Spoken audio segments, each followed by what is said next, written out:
সমুদ্রের ঢেউ, নীল জলরাশি এবং অগণিত জীববৈচিত্র্য এক অসীম রহস্য ও সৌন্দর্যের আধার সমুদ্র। এক অন্তহীন বিস্তৃতি যেখানে আকাশ মিশে গেছে দিগন্তে। সমুদ্রের ঢেউয়ের ছন্দময় শব্দও যেন এক প্রাকৃতিক সঙ্গীত। সূর্যোদয় কিংবা সূর্যাস্তে সমুদ্রের রূপ বদলে যায় এক অনন্য ক্যানভাসে। প্রতিটি ঢেউ যেন গল্প বলে অতীত, বর্তমান এবং ভবিষ্যতের। সমুদ্র প্রকৃতির এক বিস্ময়কর দান। সমুদ্র বলতে রাশি রাশি পানি চোখে ভাসলেও আদতে সমুদ্র মানে এর চেয়ে বেশি অনেক কিছু। মানুষের জীবন ও পৃথিবীর বাস্তুতন্ত্রে এর প্রভাব অপরিসীম।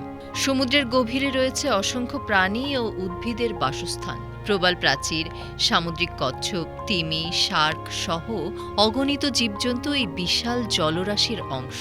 সমুদ্রের জীববৈচিত্র্য শুধু প্রাকৃতিক সৌন্দর্য নয়, বরং বৈজ্ঞানিক গবেষণার জন্যও অপরিহার্য। এই বিশ্বের প্রায় ৭০% এলাকা জুড়ে বিস্তৃত সমুদ্র মানুষের জন্য অক্সিজেন উৎপাদনকারী এবং জীবনের প্রধান উৎস।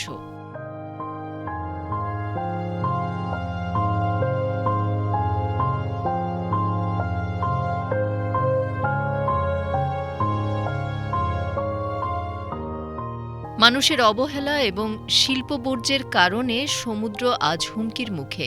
প্লাস্টিক দূষণ, তেলের চুইয়ে পড়া এবং কার্বন নিঃসরণের ফলে সমুদ্রের বাস্তুতন্ত্র বিপর্যস্ত হচ্ছে। প্রবাল প্রাচীর ধ্বংস, মাছের সংখ্যা কমে যাওয়া এবং সামুদ্রিক জীববৈচিত্র্যের ক্ষতি সমুদ্রের এই সংকটের কয়েকটি দিক।